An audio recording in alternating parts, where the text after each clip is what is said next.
What's your reaction to this U.S. ruling regarding the mask mandates and traveling?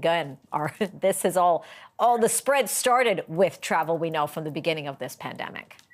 So I think this type of messaging leads to a lot of confusion. And the bottom line is that we are in the middle of a sixth wave. I don't think there's much confusion about where we stand and what the risks are.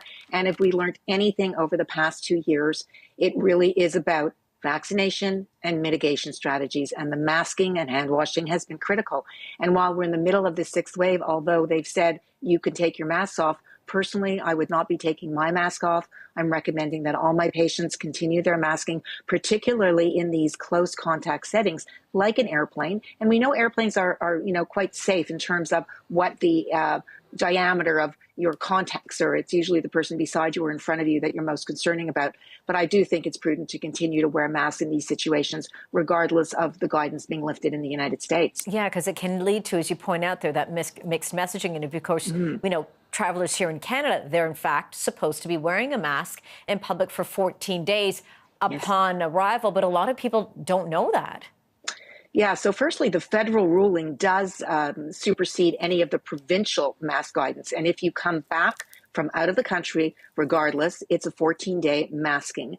And that is the regulation. But a lot of people don't know that and don't necessarily abide by that because there are so many mixed messages about, do I wear a mask? Is the mask mandate gone? But when it comes to travel, there still is that 14-day period upon return. A new poll says 1 in 4 Canadians have been infected with COVID-19. We're certainly seeing an uptick in schools, for example. What does that say to you in terms of where we are in this pandemic right now? So it tells me that although many of us want it to be done, it's not done with us yet.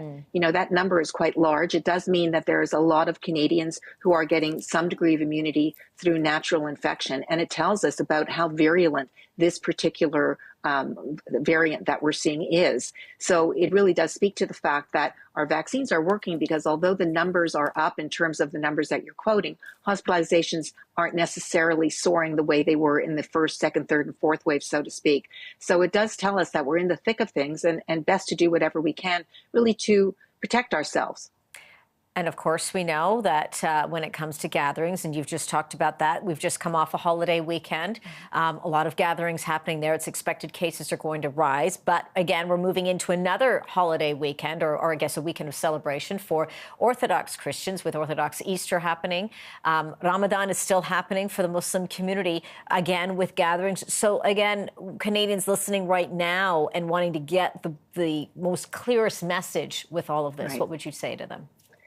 So first, assess how many people you're going to be gathering with, and if you have any high-risk individuals. So if you have high-risk individuals, it's best not to gather indoors without masking. And of course, many of these celebrations involve eating. You've got to take off your mask to eat. So really assess, what is the risk of yourself? What is the risk of your guests? And following any of these gatherings, I mean, I'm hearing so many patients who are calling me and saying, oh, I got a call 2 days after the gathering, somebody tested positive.